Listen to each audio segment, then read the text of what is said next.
putting on my top hat, tying up my white tie, brushing off my tail.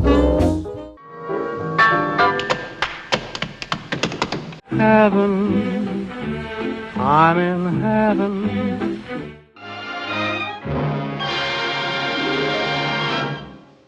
And the way you look tonight.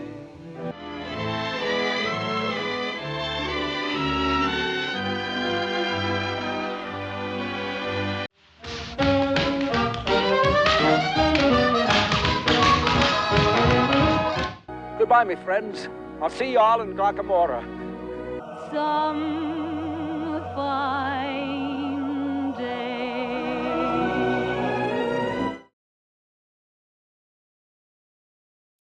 Fred was signed by RKO after a rough screen test because David O. Selznick saw the potential. He was to star in RKO's big-budget intro into the musicals, Flying Down to Rio.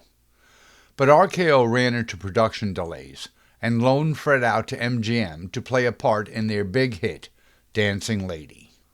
Coincidentally, it was released on the same day as Ginger's Sitting Pretty, so right before the partnership they went head-to-head in dueling musicals. It was no contest. Joan Crawford and Clark Gable starred in Dancing Lady, and it was very successful, the 7th highest-grossing movie of the year. Fred played himself, the great Fred Astaire from Broadway, and did a few dance scenes with Joan. Joan Crawford is a Hollywood legend, racking up all the honors and awards you see below. She started her career as a dancer, and her breakout role was the lead in her 4th movie appearance, Our Dancing Daughters, and was a huge financial success. It was one of the last silent movies, more of a hybrid, with synchronized music and background sounds. She had no issue moving into the sound era, and was a huge star through the 30s. In the 40s, she left MGM for Warner Brothers because of lousy roles, and in 1945 won a Best Actress Oscar for her performance in Mildred Pierce. 2 more nominations came by 52. Her last hit was in 1962 with her nemesis Bette Davis in Whatever Happened to Baby Jane. Clark Gable, the king of Hollywood, was even bigger. His career statistics are astounding. Like Fred, early on his big ears were an issue.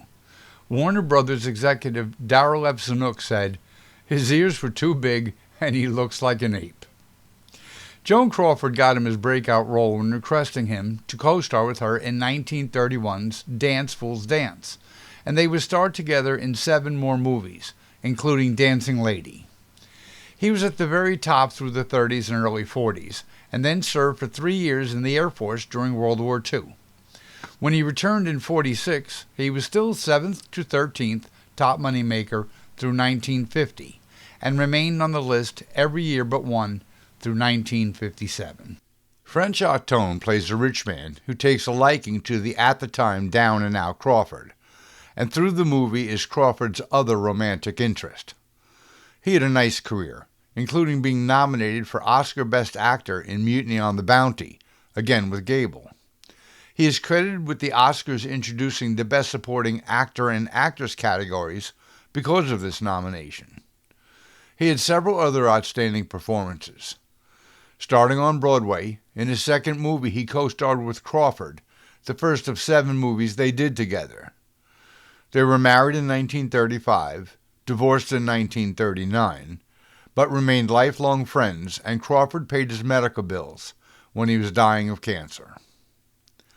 In a crazy backstory, actor and successful amateur boxer Tom Neal shattered Tone's face in a fight over Tone's fiancée, the notorious Barbara Payton, who was cheating with Neal while engaged to Tone, and Tone was left unconscious for 18 hours. Tone married Payton, but divorced her the next year when he discovered she was still having an affair with Neal. Later, Neal was convicted of manslaughter in the shooting death of his 3rd wife. This movie also features Ted Healy and his Stooges, the Three Stooges, early in their movie career. They had started in 1922 in vaudeville, with varying lineups over time. In 1933, they signed with MGM and did several movies, including this.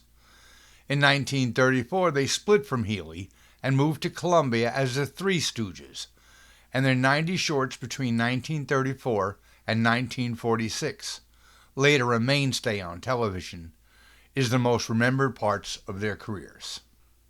This will be a very quick review of the movie, because Fred has almost nothing to do with the plot. He is just in 2 scenes dancing with Crawford. In the following video, I will show the Fred scenes. If you are following Fred's career, his next 7 movies are in the Complete Fred and Ginger playlist, and then it returns here for the only movie Fred did without Ginger during their 6-year partnership, A Damsel in Distress. After 2 more with Ginger, this list covers the remainder of his career, except for his reunion movie with Ginger 10 years later, The Barkleys of Broadway. The movie opens with Crawford, a starving dancer, being arrested for performing in a burlesque show, and being bailed out by a rich man, performed by Franco Tone. He gives her some good career advice. Gable, the big-time Broadway director, is putting on a new show, and Crawford chases and hounds Gable for a shot. Tone gets her that shot with his connection with the play's financier, but Gable says just brush off whoever she is. Healy comes back, though, telling Gable this girl is talented. Gable goes to see for himself and recognizes Crawford from her hounding him and tells her to get lost. Healy again insists Gable watch her dance. She impresses, and a reluctant Gable adds her to the cast. With Crawford in the play, Tone becomes another financier for the cash-strapped play, but he wants his involvement kept secret. Tone gives a party for the cast and crew so he can get near Crawford.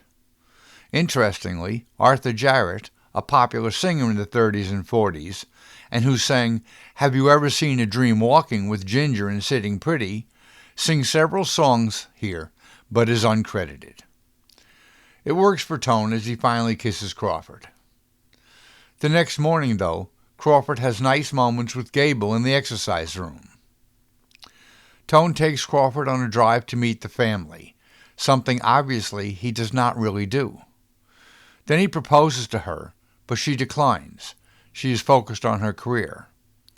She is confused by this rich man, who she thought was just looking for a fling, seriously asking her to marry. She agrees if her career fails, she will marry him.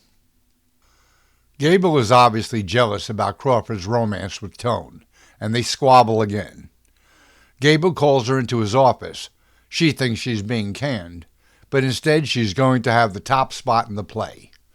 She practices My Dancing Lady, with Jarrett singing again. Fred makes his intro into the movie, practicing Hi-Ho, the Gang's All Here, with Crawford until her leg cramps up on her. Gable gives her a massage, and then starts asking about her dating Tone. She promises she is not getting married. They almost kiss, but then go back to work. Then Gable gets a telegram. The financier has pulled out of the show. Tone is right there to gloat. He already has a cruise all arranged. She says goodbye to Gable. He is obviously hurt as she says she will probably marry Tone. Again they almost kiss, but they both keep denying their feelings. Gable is so upset he decides to invest his life savings and produce the show himself. But he does not want Crawford included. Crawford is miserable on this cruise and wants to go back home. Gable is frustrated with his new lead in the play. Robert Benchley, a solid character actor playing the gossip columnist, tells Gable about Tone's shutting down his show. Gable is so depressed he walks out on his own show's rehearsal. The night before the opening, Crawford, out with Tone, sees Gable alone at a table. Drunk, he snarls at Tone for closing the show, with Crawford standing there. Tone admits what he did to Crawford, and she is devastated. She walks out on Tone and goes to see Gable. Gable says the show will be a flop, and Crawford asks back in. She antagonizes him until he agrees, and the next night she is the lead in the new show. So, 1 hour and 16 minutes into the movie, Fred's singing and dancing skills are finally introduced to the public at large. Sure, Fred was a big-time star on Broadway for years. I have even seen the Astaires mentioned in 2 movies. But not many keep up with the Broadway scene, and even less have ever seen a Broadway show. This is the big musical number in the movie, starting with Hi-Ho, the Gang's All Here, and then continuing with Let's Go Bavarian. This scene will be shown, as much as can be shown, in the next video on the playlist. The scene begins with a large ensemble and Busby Berkeley-style choreography, which everyone was copying. Fred and Crawford come out. At first, Fred sings Hi-Ho, the Gang's All Here, and then Crawford joins in. They break into a nice dance, and then get on a flying saucer to travel to the next dance scene, in Bavaria, Germany. They sing Let's Go Bavarian, and then do a brief dance. I was shocked by the image of Fred in the short pants. I just assumed this master of dance, who practiced endlessly and could fly around the dance floor so amazingly, would have slender but well-muscled legs. Instead, they are so slender. Times must be different. If I was Fred, I never would have worn those shorts. In transition to the closing act, Nelson Eddy sings That's the Rhythm of the Day, and then it is one long Berkeley-style ensemble dance. The show's a hit, but all Gable can think of is Crawford as he watches Tone go with her into her dressing room. Tone tells Crawford she was great, and she can still perform while they are married. She tells him no, that is not the life she wants to lead. Crawford tells Gable she is broken up with Tone. Finally, they kiss to end the movie. Please like and subscribe.